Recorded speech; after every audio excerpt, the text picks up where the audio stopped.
नमस्ते, मेरा नाम राजेश है। आप देख रहे हैं टोटल पॉलिटिक्स।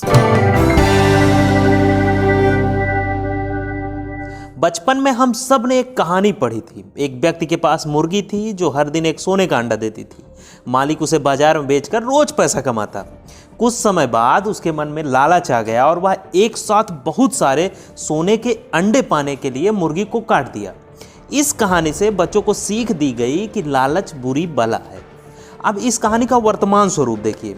देश की सबसे बड़ी सरकारी तेल company Bharat petroleum corporation limited यानी बीपीसीएल बिकने जा रही है। मोदी सरकार इसे निजी हाथों में सौंपने की पूरी तैयारी कर चुकी है, बस ग्राहक मिलने की देरी है। अमूमन देखा जाता है कि जो सरकारी संस्थान या कंपनी घाटे में चल रहे, सरकार उन्हें ही निजी हाथों में सौंपती है। लेकिन बीपीसीएल तो सोने की मुर्गी है। आप घाटे की बात ही छोड़िए, इस कंपनी ने बीते अक्टूबर से दिसंबर की तिमाही के बीच 2777 करोड़ रुपए का मुनाफा कमाया। मतलब हर महीने 900 करोड़, हर दिन 30 करोड़, हर घंटे 1.25 करोड़ रुपए की कमाई इस कंपनी ने करके सरकार को दी। लेकिन इसे जल्द ही निजी हाथों में सौंप दिया जाएगा। बीपीसीएल में भारत सरकार की हिस्सेदारी करीब 53% है। मुंबई, कोच्चि, बीना, नुमालीगढ़ सहित बीपीसीएल की 4 रिफाइनरियां हैं।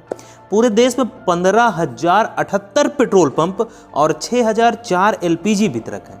ये आंकड़े बताते हैं कि कंपनी कितनी विशाल है और निजीकरण होते ही इसके कर्मचारियों का क्या हाल होगा।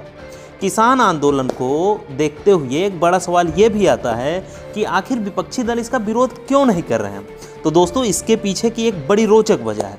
वजह ये कि बीपीसीएल को पूरी तरह से निजी हाथों में या फिर किसी विदेशी कंपनी को बेचने के लिए मोदी सरकार को संसद की अनुमति लेने की जरूरत नहीं है, क्योंकि सरकार ने बीपीसीएल के राष्ट्रीयकरण संबंधी कानून को 2016 में ही रद्द कर दिया है।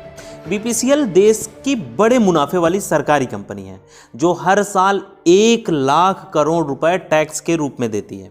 सरकारी दस्तावेज के मुताबिक वित्त वर्ष 2018-19 में कंपनी ने टैक्स के रूप में 3 खेप में क्रमशः 95,034 करोड़, 35 करोड़ व 24 लाख यानी कुल मिलाकर 1 लाख करोड़ रुपए से अधिक रकम टैक्स के रूप में सरकार को दी। पिछले 3 सालों से कंपनी का मुनाफा 5,000 करोड़ रुपए रहा है।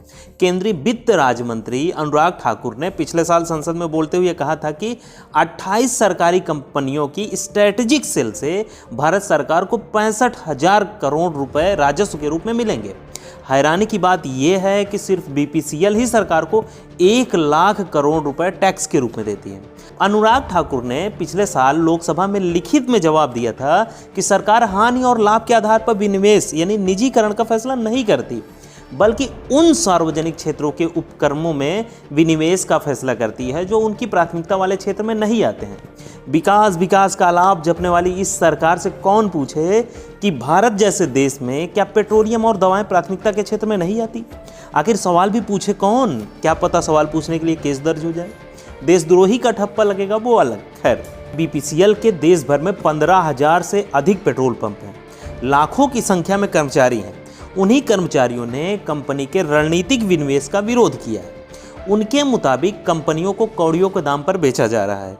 एक बारगी राजस्व की प्राप्ति तो हो जाएगी, लेकिन आने वाले समय में बड़ा नुकसान होगा। भविष्य में नुकसान होना स्वाभाविक भी है, क्योंकि बीपीसीएल भारतीय सेना व रेलवे को प्राथमिकता के साथ अपनी सेवाएं देती है। कारपोरेट सोशल दायित्व में भी तमाम पीएसयू की तरह इस कंपनी ने प्राइवेट कंपनियों के मुकाबले बेहतर काम किया है।